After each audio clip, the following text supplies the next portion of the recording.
বাংলা, বিহার, ওড়িশা, অন্ধ্রপ্রদেশ, কর্ণাটক একেবারে প্যান ইন্ডিয়ার প্রতারকরা এক জায়গায় জড়ো হয়ে দেশের বিভিন্ন রাজ্যের মানুষকে প্রতারণা করছিল। রিস্টার ফ্ল্যাট থেকে গ্রেপ্তার করা হলো তাদের ধৃত 9 জন। তাদের কাছ থেকে উদ্ধার করা হয়েছে 21টি মোবাইল ফোন, 16টি ডেবিট কার্ড, 3টি পাস বই, 3টি চেক বই এবং একটি মেট্রো কার্ড। চন্দননগর পুলিশের ডিসিপি শ্রীরামপুর অর্ণব বিশ্বাস রিষ্টা থানায় সাংবাদিকদের জানান, বেশ কিছুদিন ধরে এই প্রতারকরা রিষ্টার 3টি ফ্ল্যাট ভাড়া নিয়ে থাকছিল, ফোন করে প্যান ইন্ডিয়ার প্রতারণা চক্র চালাচ্ছিল।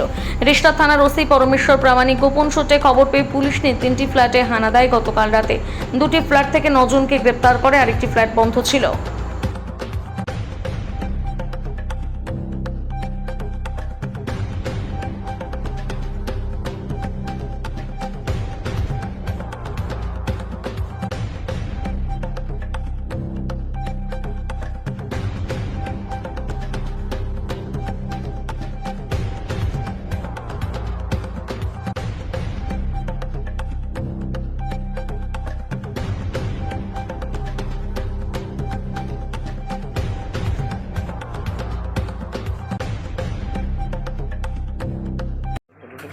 বলুন স্যার, ঘটনাটা নিয়ে।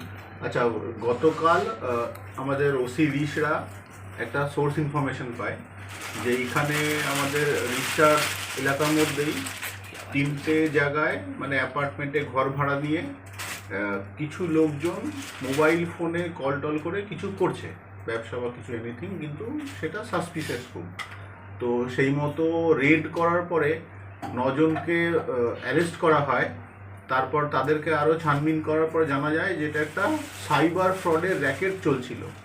যে আপনারা তো শুনেই এসেছেন যে জামতারা গ্যাং যেভাবে কাজ করে সেইভাবে ফোনে বিভিন্ন লোককে ফোন করে, মানে এটা প্যান ইন্ডিয়া বলবো আমরা এই কারণে যে শুধুমাত্র ওয়েস্ট বেঙ্গল নয়, তার বাইরে অন্ধ্রপ্রদেশ, বিহার, কর্ণাটকা, ওড়িশা যেগুলো আমরা পেয়েছি এখনও, বিভিন্ন রাজ্যে বিভিন্ন লোককে ফোন করে এরা টোপ দিত যে আপনি লটারির টিকিট জিতেছেন, কয়েকটা লটারিতে প্রাইজ বেঁধেছেন, তো তাতে একটা কমিশন দিলে আপনাকে পুরো টাকাটা অ্যামাউন্টটা যেটা প্রাইজ পেয়েছেন সেটা দেবো। এছাড়া লোন অ্যাপ্রুভাল যেটা হয় আজকাল, মেসেজ যেটা আসে র্যান্ডাম মেসেজে পাঠাতো ওরা বিভিন্ন লোককে, যে আপনার প্রি অ্যাপ্রুভড লোনটা হয়ে যাবে, তার জন্য কিছু কমিশন দিন। তো এইভাবে বিভিন্ন লোককে ফোন করার পর যারা যারা এদের ফাঁদে পা দিত তাদের কাছ থেকে ডকুমেন্ট নিয়ে নিত এরা, এবং তারপরে একটা কিউআর কোড পাঠিয়ে দিত যে এই কিউআর কোডে আপনারা একটা সার্টেন 1% বা যে পার্সেন্টেজ হিসাবে যেমন প্রত্যেক ব্যাংক বা কিছু প্রসেসিং ফি নেয়, এই টাকাটা জমা দিয়ে দিন, তাহলে আপনাদের বাকি টাকাটা মানে যেটা আপনি পেয়েছেন লটারিতে বা লোন যেটা অ্যাপ্রুভ হয়েছে সেটা আপনার অ্যাকাউন্টে চলে যাবে। তো মানুষ এই ফাঁদে পা দিয়ে এগুলো করতো। তো আমরা এখন অবধি এদের কাছ থেকে যে তথ্য প্রমাণগুলো পেয়েছি, টোটাল আমরা 21টা ফোন বাজেয়াপ্ত করেছি। এবং এই যে র্যাকেটটা আছে এতে 9 জন পেয়েছি বিভিন্ন রাজ্যের, মানে মোহিত পান্ডে এ হচ্ছে বিহারে থাকে, এর সাথে আরও একজন বিহারের লোক আছে, অন্ধ্রপ্রদেশের একজন আছে, তারপরে হচ্ছে ব্যাঙ্গালোরের 2 জন আছে, তারপরে আমাদের ওয়েস্ট বেঙ্গলের 2 জন আছে, বালিয়ার একজন আছে। এইরকমভাবে টোটাল 9 জন এরা বসে এখানে ফোন করে এবং এই মোবাইল ফোনের সাহায্যে ডেবিট কার্ড ইউজ করতো এরা, তার সাহায্যে এগুলো করেছে। আমরা এই যে মোবাইল ফোনগুলো পেয়েছি এবং ডেবিট কার্ড, এগুলো NCRP portal, national crime report পোর্টালে ছানবিন করে এখনও অবধি মানে এরা যে ফ্রড করেছে সেরকম 33টা লিঙ্ক পেয়েছি বিভিন্ন জায়গায় যে করেছে। তো আমরা সেই থানাগুলোর সাথেও যোগাযোগ করব যে আমরা যে আসামিদের পেয়েছি সেই ব্যাপারে। আর তার সাথে ডেবিট কার্ড পেয়েছি আমরা অনেকগুলো, যেখানে এরা টাকাগুলো নিত, তারপর সেখান থেকে কোনো জায়গায় সাইফোন করতো। তো আপাতত এখনও আমাদের রেড চলছে, এটা জাস্ট প্রাইমারি যেগুলো আমরা ইনফরমেশন পেয়েছি সেগুলো আপনাদের বললাম। স্যার কত টাকার ফ্রড করেছে? ঠিক আছে, হ্যাঁ।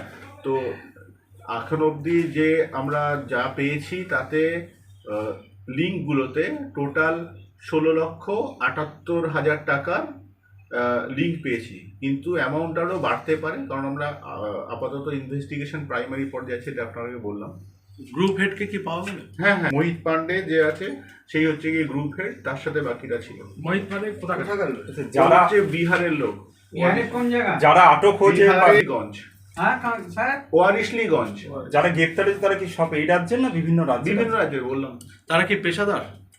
পেশা না, কি করতো অ্যাকচুয়ালি আগে এরা কি করতো, কিন্তু এখন আপাতত সবাই এই বিডিওর মানে টাইপের এই ফোন করে এইগুলো করছিল। সবার নাম একবার বলে দিন না। সবার নাম হচ্ছে মোহিত পান্ডে, এ হচ্ছে গিয়ে বিহারের বাসিন্দা ওয়ারিশলিগঞ্জ। এসকে সাগর, চিত্তোর, অন্ধ্রপ্রদেশ। পুনিত কুমার, এর বাড়ি হচ্ছে ব্যাঙ্গালোর, কর্ণাটকা। মোহাম্মদ তৌসিফ, এ আমাদের রিশারি বাসিন্দা। দীপক ঠাকুর, এ গোন্দলপাড়া চন্দননগরের বাসিন্দা। প্রিয়রঞ্জন কুমার পান্ডে, এ ওয়ারিশলিগঞ্জ। রাহুল পান্ডে, এ বালিয়া বিহারের বাসিন্দা। শিবা কুমার ব্যাঙ্গালোরে থাকে। আর বি.ভি. নরেশ, এ রৌরকেল্লা উড়িষ্যার লোক। মোট কজন ধরা পড়েছে? টোটাল 9 জনকে আমরা পেয়েছি আপাতত। এরা কি রিশনাতে ধরা পড়েছে? এখানে 3টে জায়গায় ঘর ভাড়া নিয়ে এটা চালাচ্ছিল এরা। এখনো কি তদন্ত চলবে? হ্যাঁ, তদন্ত অবশ্যই চলবে। জাস্ট আমরা এটা আনার্থ করেছি, আরো কে কে জড়িত বা কি কি করেছে অনেক কিছু মানে আরো উঠে আসবে ঘটনা। স্যার অ্যারেস্টটা কি 3টে অ্যাপার্টমেন্টে হলো না একটা অ্যাপার্টমেন্ট থেকে ধরলেন এদেরকে? না, আমরা 3টে অ্যাপার্টমেন্ট মিলে মানে 2টো অ্যাপার্টমেন্ট মিলে ধরেছি, আর একটা অ্যাপার্টমেন্টে বন্ধ ছিল সেটা আমরা দেখছি। আচ্ছা, রিসোর্ট কোথায় কোথায় লোকেটেড আছে? হ্যাঁ, কোনো অস্ত্র পাওয়া গেছে? না না, অস্ত্র কিছু নেই। স্যার রিসোর্ট কোথায় কোথায় অ্যাপার্টমেন্টগুলো লোকেটেড আছে? রিজিস্টার অ্যাপয়েন্টমেন্টগুলো যেগুলো আছে, একটা হচ্ছে গিয়ে আপনার এসডি মুখার্জি লেনে একটা ছিল, একটা এনএস রোডে, আর একটা স্ট্যান্ড অ্যালোন হাউস ছিল সুশীলা ভবন গলি, সেইখানে। স্যার কি কি উদ্ধার হয়েছে একটু? আচ্ছা, যেগুলো উদ্ধার হয়েছে সেগুলো হচ্ছে 21টা মোবাইল ফোন উদ্ধার হয়েছে, 16টা ডেবিট কার্ড পেয়েছি আমরা, দেখতে পাচ্ছেন যেগুলো ডিসপ্লেতে আমরা দিয়েছি। একটা অ্যামাজন মেট্রো কার্ড, 3টে চেকবুক, 3টে ব্যাংকের পাসবই, এগুলোই আপাতত পাওয়া গেছে। অন্য কোনো অভিযুক্ত কিছু আছে এরকম কিছু কি হদিশ পাওয়া গেল? কোনো অভিযুক্ত অন্য কোনো আগে কোনো ক্রিমিনাল রেকর্ড পাওয়া গেছে বা সাইবার ফ্রড? হ্যাঁ, ওই তো ন্যাশনাল সাইবার ক্রাইমের যে রেকর্ড বললাম, ওইটা ছানবিন করে আমরা 33টা অ্যাকনোলেজমেন্ট পেয়েছি, মানে বিভিন্ন রাজ্যে 33টা ঘটনা ঘটিয়েছে। আচ্ছা স্যার, সেগুলোই লিঙ্ক। যে অ্যাপার্টমেন্ট দিয়েছিল ওরা কি পুলিশকে রেজিস্টার্ড ভেরিফিকেশন করেন? পুলিশ ভেরিফিকেশন ভাড়া দেওয়ার আগে ডকুমেন্টস কিছু দিয়ে সেটা আমরা দেখছি, এখনো প্রাথমিক পর্যায়ে আছে, মালিকদের ডেকে আমরা কথা বলবো।